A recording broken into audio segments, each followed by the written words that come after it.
Assalamualaikum warahmatullahi wabarakatuh.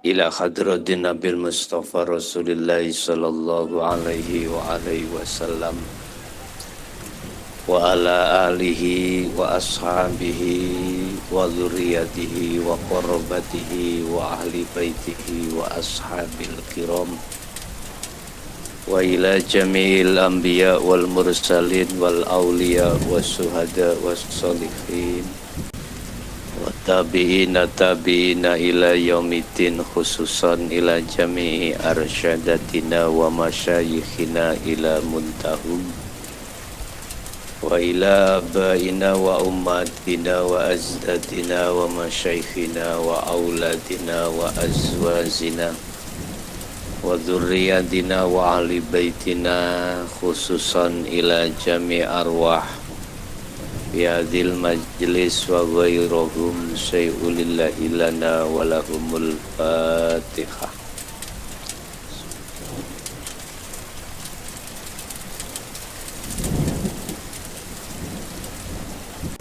Bismillahirrahmanirrahim.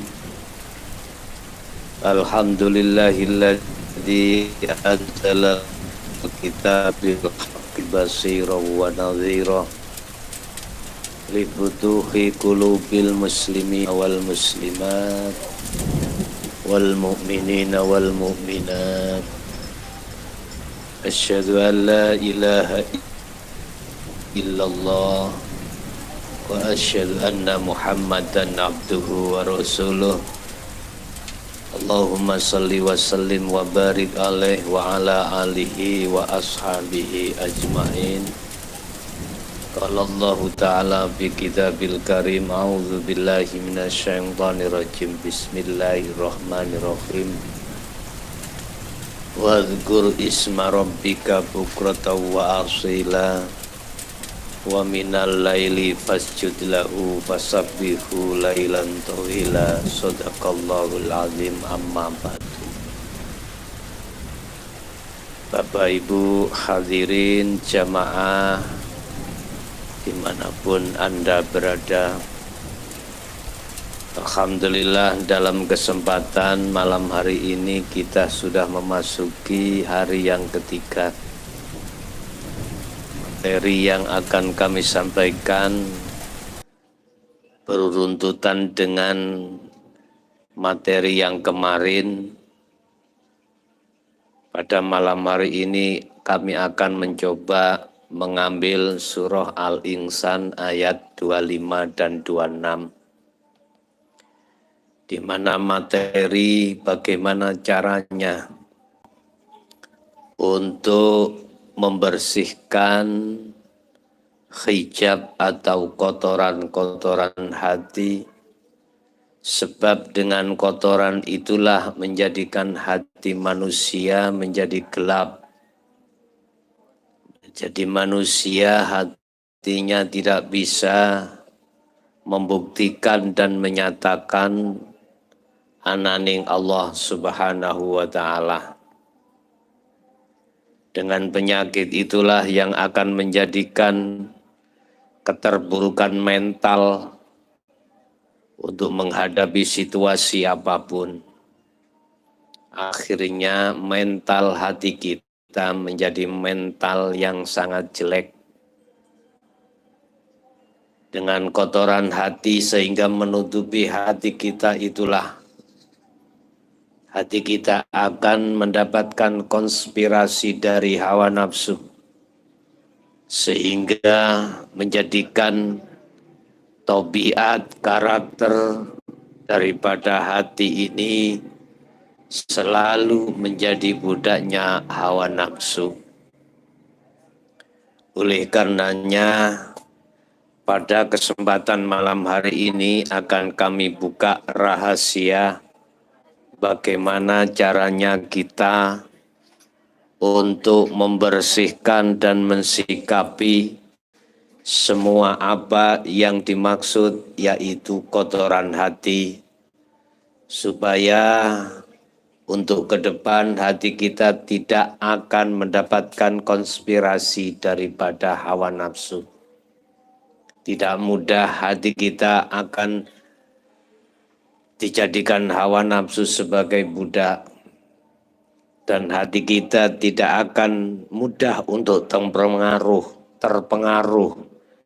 dengan tipu daya daripada hawa nafsu. Sehingga menjadi hati yang kokoh, menjadi hati yang kuat untuk menghadapi situasi apapun.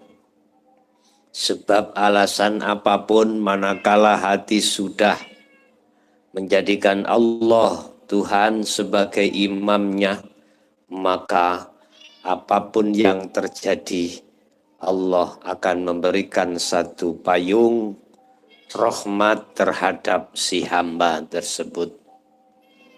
Bapak Ibu hadirin jamaah rahimakumullah, sudah menjadi aturan dan hukum sunnatullah bahwasanya setiap manusia yang lahir di dunia ini akan menghadapi sifat basariyah, di mana sifat yang di dalamnya penuh dengan kepentingan hawa nafsu, seperti halnya apa yang telah terjadi pada baginda Nabiullah Adam alaihissalam. Setelah beliau diusir dari surga menuju ke dunia yang tadinya beliau di surga itu minta apapun, duweni kersa apa wae, iku tanpa rekoso, tanpa soro, Allah mendatangkan.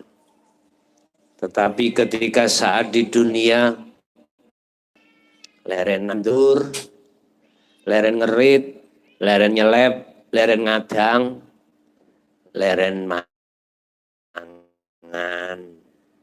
gak langsung teko nyaplok ora. Artinya hukum di dunia ini ditempuh dengan sorot dhisik. Saya ja'alullahu ba'da usri yusra. Ini sudah menjadi sunatullah. Kita di dunia ini dihadapkan berbagai sorot dhisik. Sorot terlebih dahulu, susah dahulu, baru kemudian senang kemudian. Nabiullah Adam sebagai contoh, ketika saat Allah memberikan taruhan, menawarkan terhadap Adam, Adam, mau enggak kau kembali kepada tempat asalmu yaitu surga? Fatalaqa Adamu min rabbi kalimatin fataba alaih. Alhamdulillah Nabiullah Adam purun, tapi dengan catatan fatalaqa Adamu min rabbi kalimatin.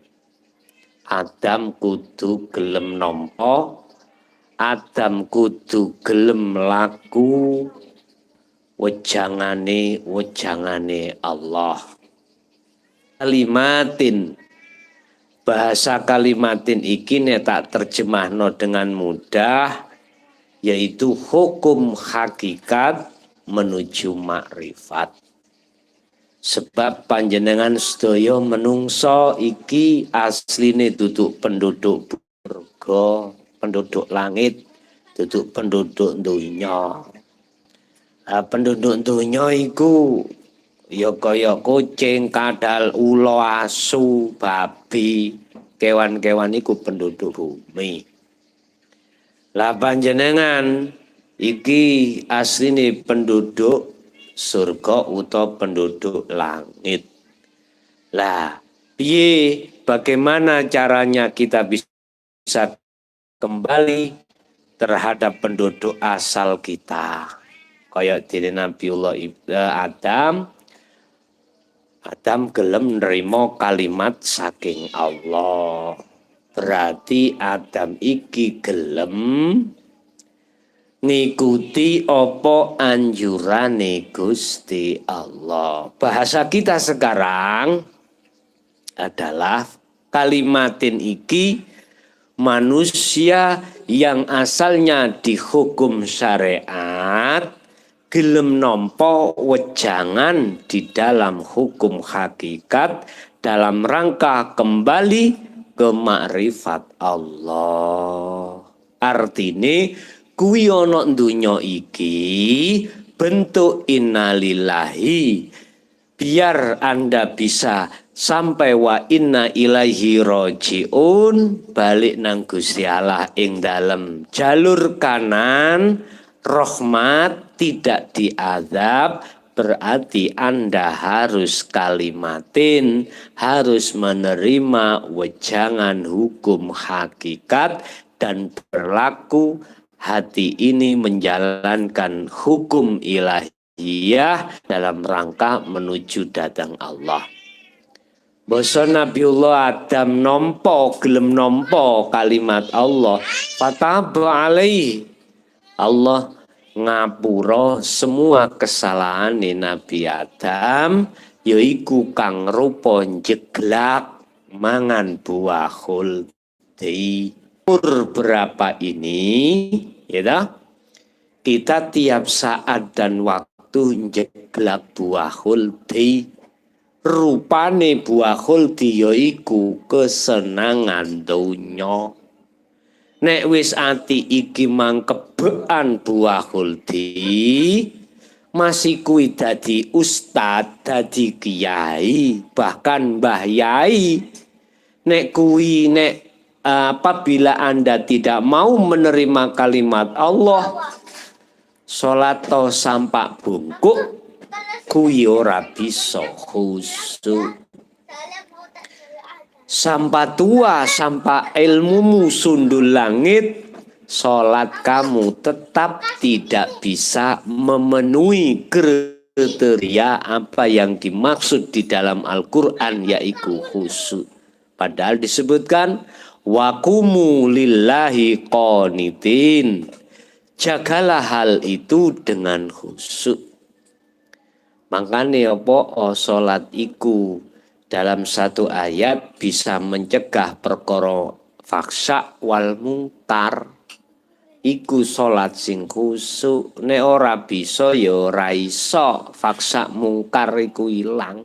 Sik panggah tetep berjalan. Bapak Ibu hadirin rahimakumullah. Nabi Adam basa wis ketika saat beliau di ngapura kesalahane, hatimu sudah di ngapura kesalahan hatimu kang rupa ngeragas ambek buah khuldi sing wis-wis ya. Fataba alaih, Allah menerima tobatmu.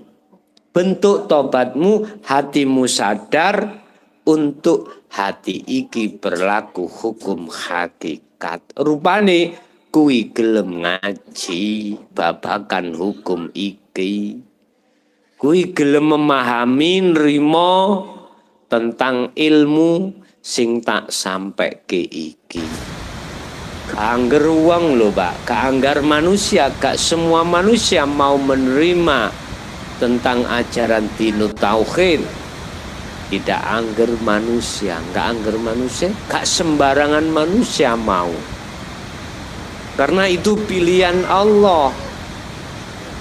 Siapa yang dipilih tanda-tanda menjadi calon dan kekasih Allah adalah mereka yang hatinya siap meng-welcome, menerima, membuka hati dengan sadar tentang masalah ilmu ini. Oleh sebab itu kita di zona fataba alaih, Allah telah mengampuni segala kesalahan hatimu yang berbentuk telah memakan syahwatud dunya.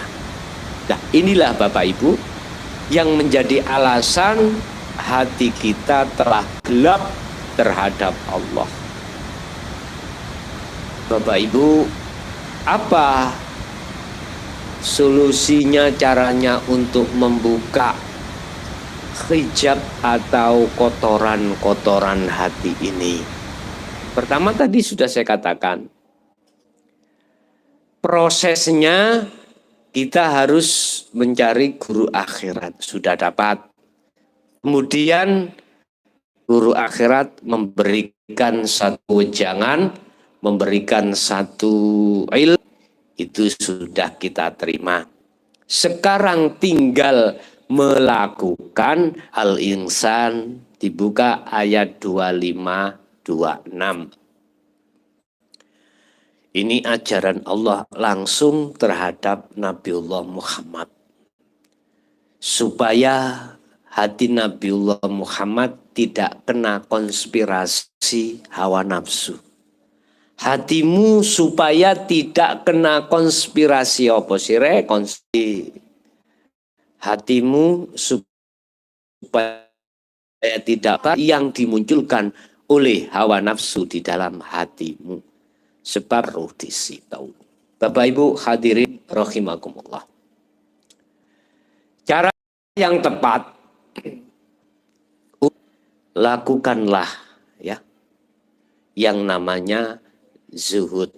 Yang semuanya ini dalam rangka satu, membersihkan kotoran hati. Setelah kotoran hati itu bersih, secara otomatis kau akan bertemu terhadap Allah. Itu sudah pasti. Hidup yang ada pada dirimu itu loh Allah.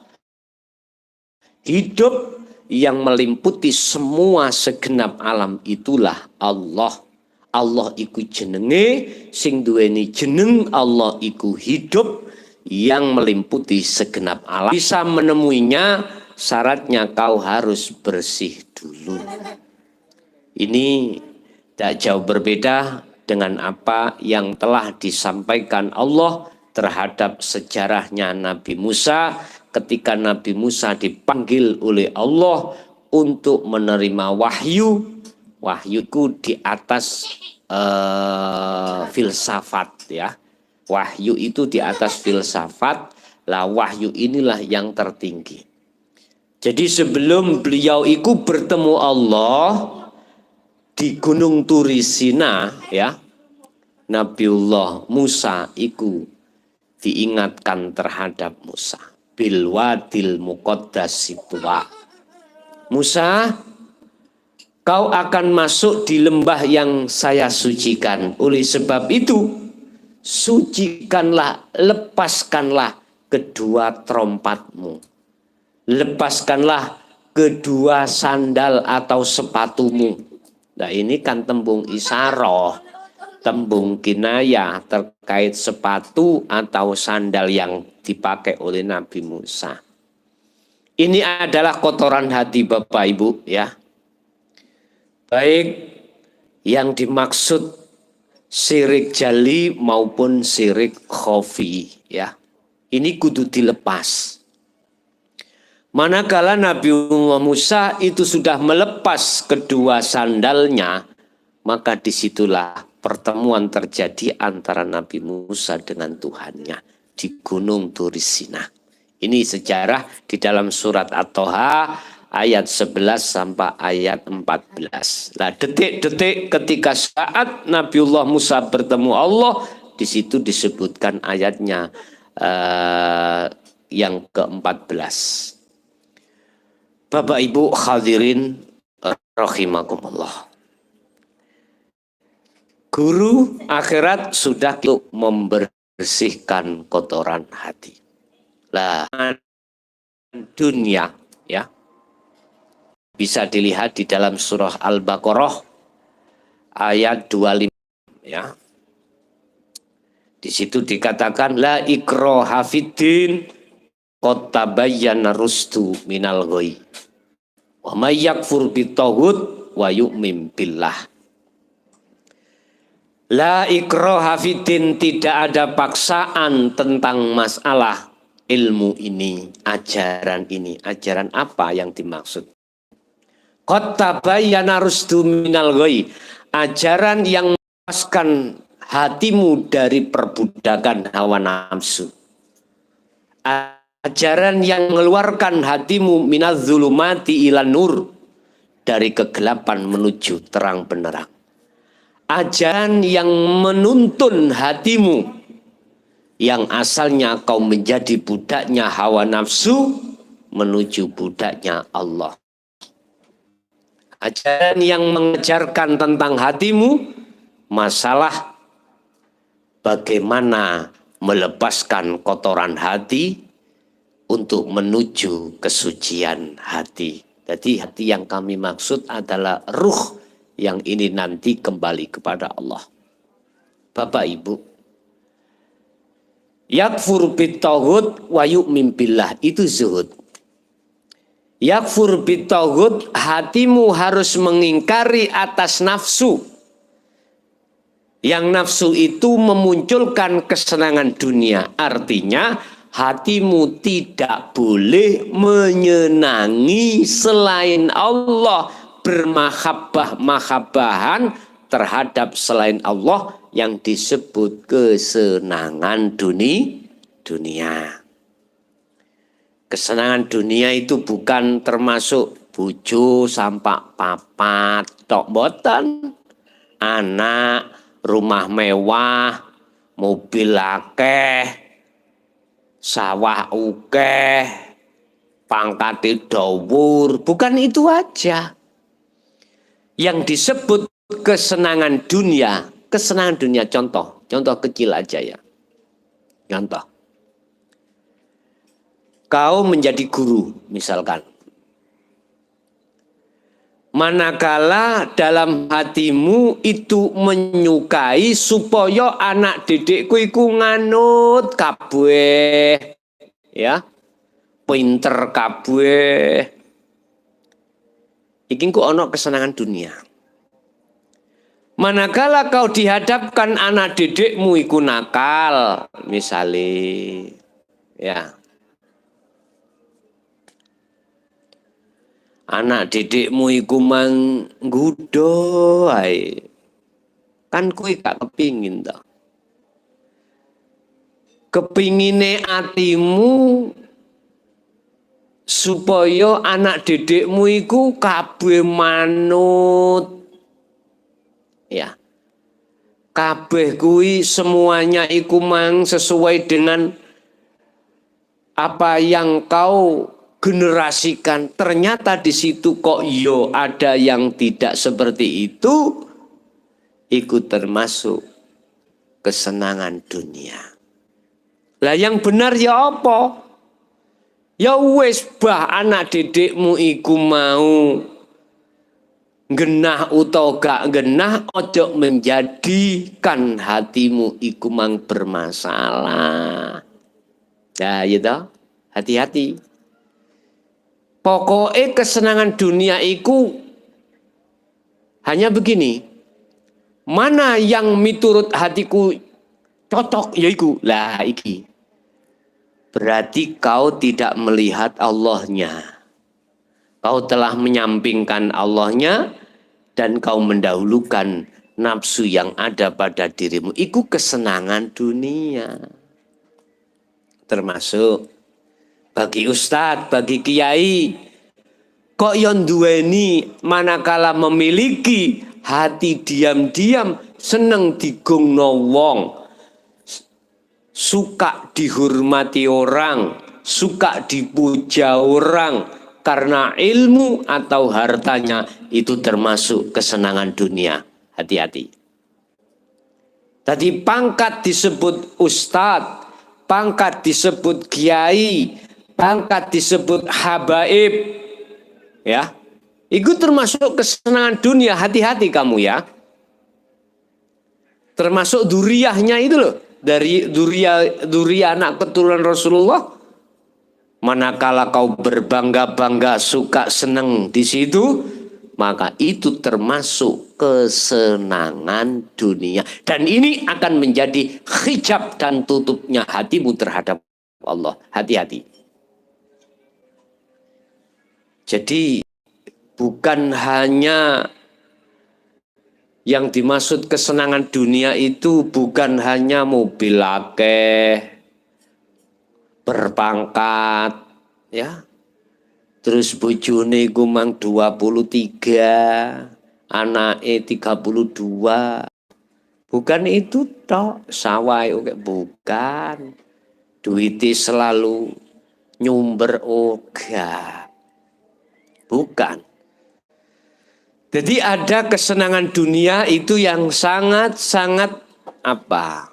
Sangat halus. Manakala ketika saat tampilan dohirmu iku ada indikasi supaya ikut dipuja orang, ya, hatimu terbuai dengan itu, maka itu termasuk kesenangan dunia. Tetapi bagaimana kesenangan dunia ini tidak bisa mempengaruhi hatimu? Ya kudu nyuceni dhisik hatimu.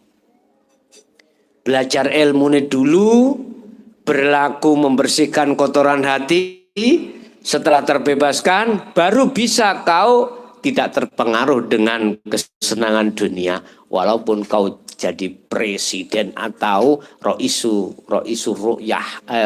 koryah, sucian kotoran hati, nggak bisa. Statusmu tidak akan pernah bisa. Makanya kami sebut ahli zuhud itu tidak akan pernah ya terpengaruh dengan kesenangan dunia, walaupun sebesar apapun kesenangan dunia yang dihadapkan terhadap kita oleh Allah.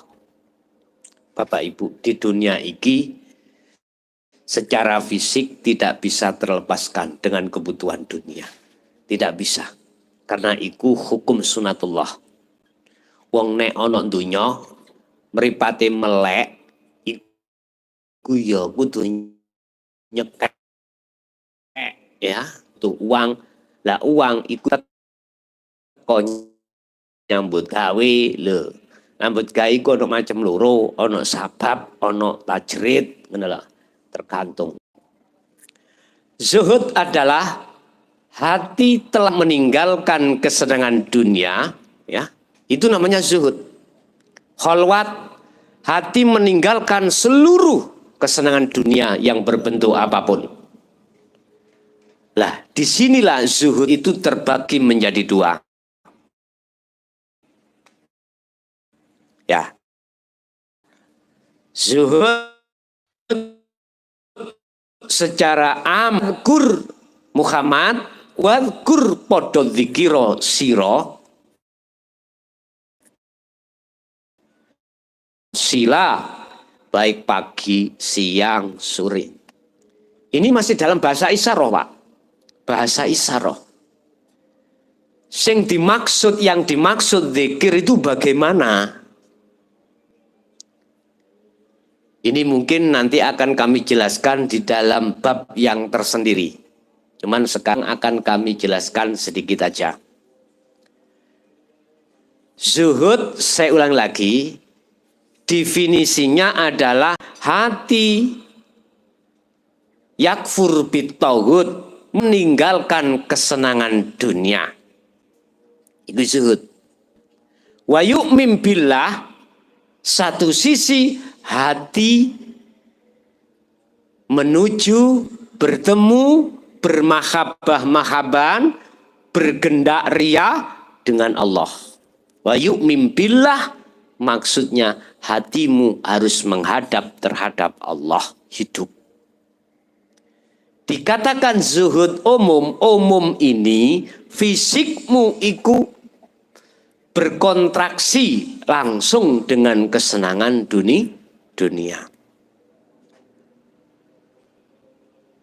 Kalau saya gabung, zuhud umum adalah hatimu meninggalkan kesenangan dunia walaupun secara fisik berinteraksi gembul dengan kesenangan dunia karena hukum syariat, hukum dunia sifat basariah.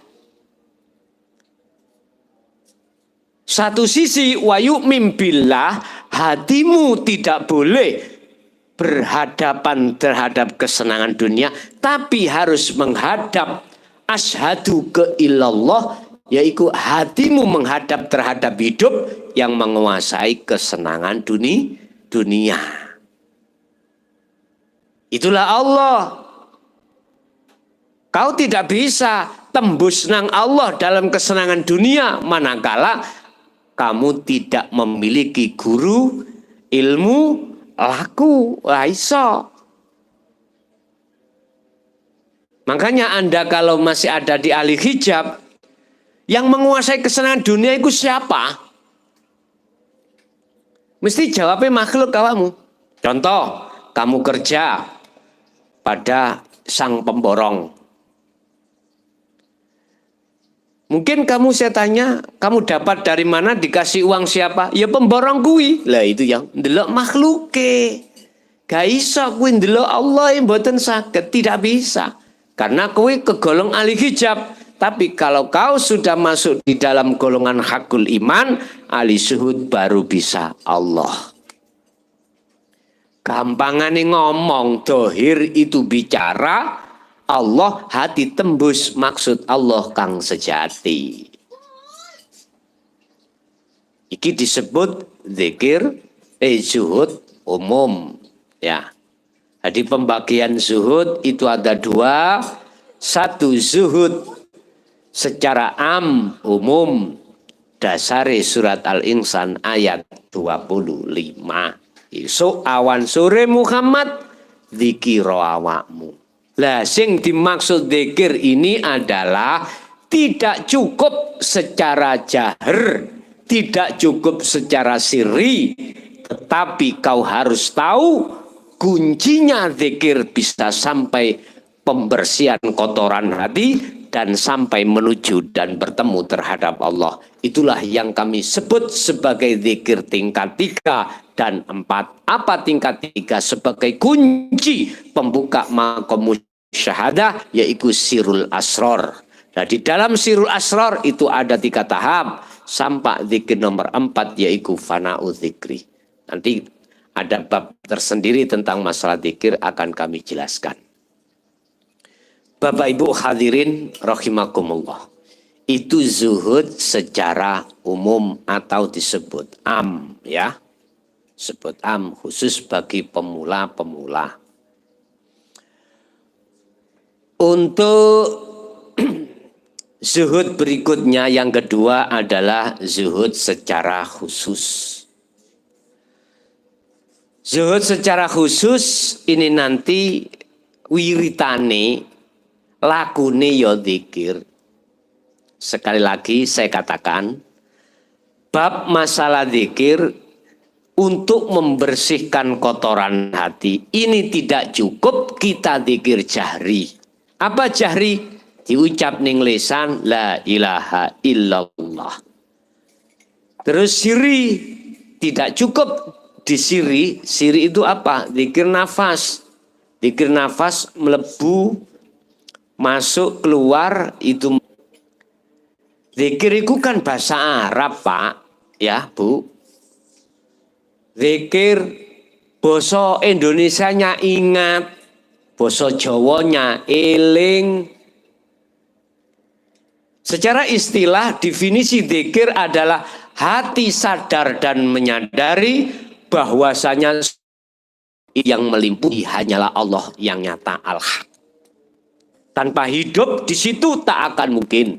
Lah, ini dengan cara bagaimana hati sadar dan menyadari bahwasanya semua apa yang terjadi itu semata-mata karena Allah. La haula wala quwata illa billah. Lah ini loh butuhnya zikir nomor 3. Nanti kami urai tersendiri, Pak, ya. Kami urai tersendiri bab masalah zikir biar komplit tersendiri. Babnya tersendiri. Lah, yang kedua adalah zuhud secara khusus. Dikatakan secara khusus ini Bapak Ibu, wa minal laili, bahasa syariatnya Al-Insan 26, dibuka mohon. Wa minal laili fasjud lahu fasabbih. Laili lan iku setengah saking apa separuh wengi, ya kira-kira ya jam 12 kuno ke atas, Pak, ya. Fasjud, tundukno atimu, sujud to lahu maring Allah, ya. Maksudnya hatimu itu jauhkan dari persoalan duniawiyah. Fasabbihu dan bersihake hatimu songko urusan dunya, urusan saliyane Allah. Lailan ing dalem waktu wengi tawilan kang suwi. Iki bahasa isyarah, penjelasan tentang tahajud malam itu ya. Itu sebetulnya isyarah semuanya. Itu masuk dalam zuhud khusus ya. Zikir yang dilakukan ketika saat orang semuanya pada tidur, kau bangun, kemudian bertasbih, membersihkan diri hatimu terhadap Allah. Itu bahasa syariat. Bahasa hakikat kami sebut sebagai zuhud khusus ini